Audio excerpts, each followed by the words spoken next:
অন্নপ্রাশন। হ্যাঁ মামামের দিদি কই কই? নমস্কার, কেমন আছেন সবাই? আশা করি সবাই ভীষণ ভালো আছেন। আমরাও খুব ভালো আছি। আজকে বিশেষ একটা দিন। আজকে আমার মিষ্টির অন্নপ্রাশন। প্রথমে ভেবেছিলাম বাড়িতেই ছোট করে একটা পুজোর আয়োজন করব। পুরোহিত মশাইকেও বলে রাখবো। তারপরে ভাবলাম যে বাড়িতে ছোট করে পুজোর আয়োজন করতে গেলেও একা একা আমি সমস্ত কিছু হয়তো করে উঠতে পারবো না। আর পুজো করার জন্য ঘরে যে সমস্ত প্রয়োজনীয় বাসনপত্র দরকার সেগুলো আমার কাছে খুবই অল্প পরিমাণে রয়েছে। তারপরে সব শেষে ঠিক করলাম কমলেশ্বর মন্দিরে ওর অন্নপ্রসাদটা দিয়ে আসবো। মাম্মা মাম্মা আজকে কার অন্নপ্রাশন হবে? কার অন্নপ্রাশন?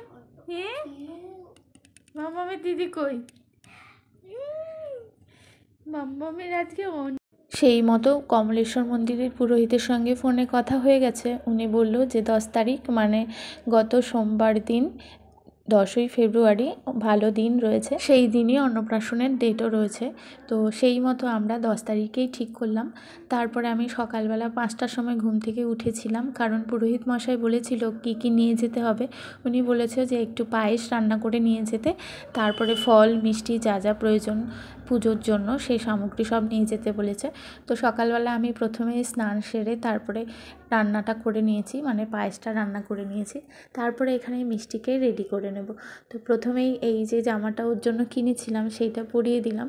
আর ওর জন্য খুব অল্প পরিমাণে কিছু জিনিসপত্র কিনেছি আর কি। এখানে তো সোনার জিনিস কিছুই আমরা কিনতে পারিনি, তো সেই জন্য রূপোর কিছু গয়না ওর জন্য কিনেছি। হাতের ওই যে নজর কাঠি দেওয়া যে রূপোর ইয়েগুলো পাওয়া যায় বালার মতন আর কি, তো সেইগুলোই ব্যাঙ্গেলসের মতন সেগুলোই পরিয়ে দিয়েছি ওকে। কিন্তু ওর হাতে এত বড় হচ্ছিল যে খুলে খুলে পড়ে যাচ্ছিল। তারপরে একটা রূপোর চেনও নিয়েছিলাম ওর জন্য, সেটা পরিয়ে দিলাম। আর এখানে তো এখনও ভীষণ ঠান্ডা, তাই সোয়েটার তো পরতেই হবে। পায়ের মলঠল পরলেও দেখা যাবে না, কারণ সক্সও পরাতে হবে ছোটো বাচ্চা। তো সেই জন্যই সেগুলো আর পরানো হয়নি। তো ভেতরে 3-4টে সোয়েটার পরিয়ে তার উপর দিয়ে ওকে ফ্রকটা পরানো হয়েছে। আরও ভীষণ খুশি সাজগোজ দেখে, একদম চুপ করে আছে। আর যখনই আমি ক্যামেরা বের করি তখন তো একদমই চুপ করে থাকে। ও বুঝতে পারে হয়তো যে মা কিছু একটা করছে। তো এখানে দেখুন ভীষণ খুশি হচ্ছে সেজেগুজে। তারপরে ওইদিকে মিষ্টির দিদিও নিজে নিজে সেজেগুজে সকাল থেকে ঘুরে ঘুরে বেড়াচ্ছে। ওকেও সকাল সকাল আমি তুলে দিয়েছিলাম। তারপরে স্নান করে ও নিজে নিজেই জামা পরে নিয়েছে। জামা পরে তারপরে হচ্ছে নিজেই সেজে নিয়েছে, দেখলাম লিপস্টিক টিপস্টিক পরে। তো আমি প্রথমেই ওকে রেডি করলাম, তারপরে আমি রেডি হব। আর বড় মেয়েকেও তারপরে আমি একটু রেডি করে দেবো। তো দেখুন একদম নতুন বউ সাজিয়ে দিয়েছি। আর এখানে এখন তো একা একাই উল্টে যেতে পারে, এখানে শুইয়ে রাখলেই মাঝে মাঝে এরকম করে উল্টে যায়। তো মুকুটটাও পরিয়ে দিয়েছি, কিন্তু একটা জিনিস ভুল হয়ে গেছে যে মালা আনা হয়নি ওর জন্য। আর মালা ঠালা পরালেও অবশ্য একটু বাচ্চারা বিরক্তই হয়, সেই জন্য আমি প্রথম থেকেই ভাবছিলাম পরাবো না, তারপরে আর অত খেয়ালও ছিল না।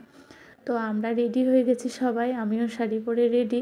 আর এই আমার মেয়ে, বড় মেয়ে আর কি, ও নিজে নিজে রেডি হয়েছে, ওকে একটু রেডি করতে হবে। তারপরে রেডি হয়ে চলে এসেছি। যে পায়েসটা রান্না করে রেখেছিলাম সেইগুলোই টিফিন ক্যারিয়ার করে নিয়ে যেতে হবে মন্দিরে। তো এখন সেই পায়েসটাই এখানে টিফিন বাটির মধ্যে ভরে নিচ্ছি। মন্দিরের পুরোহিত মশাই আমাদের সকাল 11টায় টাইম দিয়েছে, সেই মতো আমরা আমাদের চারপাশে যে কজন প্রতিবেশী ছিল তাদের সবাইকে নিয়ে গাড়ি করে চলে যাব মন্দিরে। আমাদের অবশ্য বেরোতে একটু লেটই হয়ে গেছিলো, প্রায় 11টা 15 হয়ে গেছিলো। আর মন্দিরে পৌঁছাতে পৌঁছাতে 11টা 20। মন্দিরটা আমাদের বাড়ি থেকে খুবই কাছে, তবুও আমরা গাড়ি করে গেছি, কারণ ছোট ছোট বাচ্চা রয়েছে। পায়ে হেঁটে গেলে একটু দূরই হয়, তবে গাড়ি করে গেলে 5 মিনিট মতো লাগে। তো আমরা চলে এসেছি মন্দিরে, আমরা সবাই মিলে। আর এখানে পুরোহিত যেহেতু আজকে সোমবার ছিল, মানে সোমবারে অন্নপ্রাশন হয়েছে, সেই জন্য সোমবারে তো শিব মন্দিরে একটু ভিড়ই থাকে। তো সেই জন্যই পুরোহিত মশাই আমাদের একটু দেরি করেই যেতে বলেছে। এসে দেখি তখনও মন্দিরে অনেক ভিড়। তো আমরা বাইরে কিছুক্ষণ দাঁড়িয়েছিলাম। আর মন্দিরে ঢোকার আগে এই ফুল টুলগুলো মন্দিরের বাইরে থেকেই কিনে নিয়েছি। তো পুরোহিত মশাই আমাদের সব শেষে বসিয়ে দিল আর কি মন্দিরে পুজো করার জন্য। আর আমার পুচকি কিন্তু একদমই কান্নাকাটি করেনি, এত লোকজন দেখে আর নতুন জায়গায় এসে ও সব কিছু শান্ত হয়ে দেখে দেখে যাচ্ছিল। আর পুজোর সময়ে আমার কোলের মধ্যে চুপটি করে শুয়েছিল। এই যে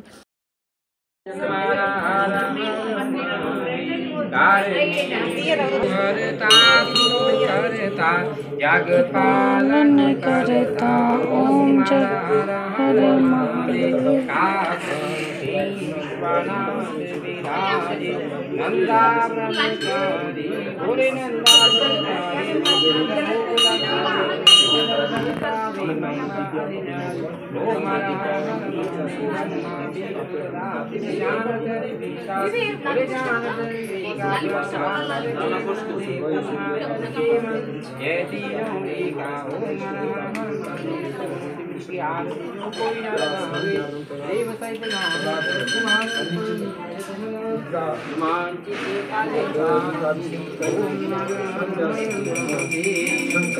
পুজো শেষে সবার প্রথমে পুরোহিত মশাই মিষ্টিকে পরমান্ন খাইয়েছে, তারপরে আমি আর ওর বাবা, আর তারপরে একে একে আমাদের সাথে যারা যারা গেছে সবাই ওকে অল্প অল্প করে একটু একটু করে প্রসাদ খাইয়ে দিয়েছে। তো এখন আমরা চলে যাচ্ছি মন্দিরের মঠাধ্যক্ষ যেখানে বসেন আর কি, ওনার আশীর্বাদ নেওয়ার জন্য। এই মিষ্টি কত কিউট লাগছে। এখানে কিছু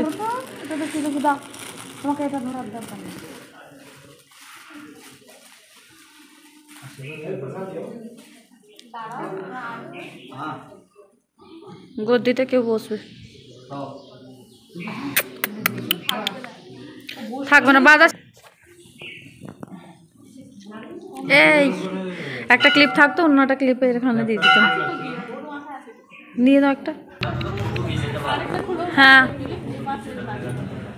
মিষ্টি মিষ্টি। বাড়িতে ওকে সুন্দর করে সাজিয়ে দিয়েছিলাম, তারপরে রাস্তায় গাড়িতে আসার সময় আবার সেগুলো খুলে দিয়েছি, কারণ এইসব ওড়না ঠোন্না পরে তো বেশিক্ষণ ছোটো বাচ্চা থাকতে পারে না। তারপরে যতক্ষণ পুজো চলছিল ততক্ষণ টুপি পরেই ছিল, কারণ বাইরেটা ভীষণই ঠান্ডা। তারপরে এখন আবার পরানোর চেষ্টা করছিলাম, কিন্তু বারবারই খুলে যাচ্ছে। যাই হোক, পরে আবার পরিয়ে চেষ্টা করা যাবে ফটো বা ভিডিও তোলার। তো ইনি হলেন মন্দিরের মঠাধ্যক্ষ, এনার কোলে দিয়ে দিয়েছি মিষ্টিকে, আর ও একদম চুপ করে আছে কোলের মধ্যে গিয়ে। মাম্মা ক্যামেরা দিকে দাদা হাত তালি দাও, হাত তালি দাও। এই যে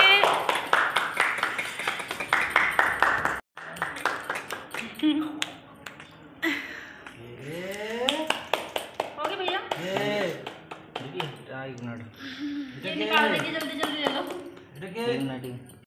বাচ্চারা এরকমই ভালোবাসে। দাঁড়া একটু ভিডিও করে নি। আমাকে দেখবে না, ওদিকে দেখো, ওদিকে ওদিকে। মামা খুব ভালো লাগছে, ভালো লাগছে। বললে বাবা কি বলেছ?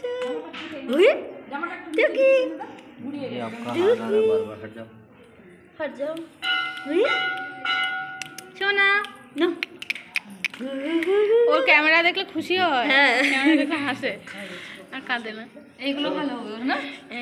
বাবা দূর থেকে একটু লুকম করে নিয়ে যাও।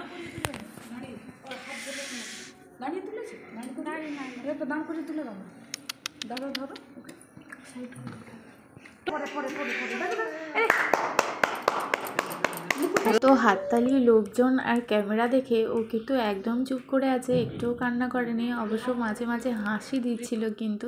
তো যাই হোক, ফটো ভিডিও তোলা হয়েছে, তবে যে জায়গাটা ভিডিও তুলেছি সেই জায়গাটা একদমই আলো ছিল না, তো সেই জন্য ভালো করে ভিডিওগুলো আসেনি, একটু কালো কালো এসছে। তারপরে বাইরে এসে আমাদের ক্যামেরাম্যান আবার আমাদের সবার ছবি তুলে দিল একসঙ্গে। তো মন্দিরে পুজো শেষ হয়ে গেছে, প্রায় অনেকটা টাইম চলে গেছে, 1টা বেজে গেছে বোধহয় আমাদের মন্দিরে পুজো শেষ করতে করতে। এবার আমরা চলে যাব হোটেলে। তো আমাদের সাথে যারা যারা এসছে সবাই মিলে একসঙ্গে আমরা এবার হোটেলে খেয়ে নেবো। আর মিষ্টি দেখুন, আমাকে এত সাজতে তো কখনো দেখেনি, তাকিয়ে তাকিয়ে আমার সাজটাই দেখছে, বোধহয় আমায় চিনতেই পারছে না। তো যাই হোক, আজকের ভিডিওটা এখানেই শেষ করছি। কেমন লাগলো আজকের ভিডিওটা অবশ্যই কমেন্টে জানাবেন। সবাই ভালো থাকবেন, টাটা, বাই বাই।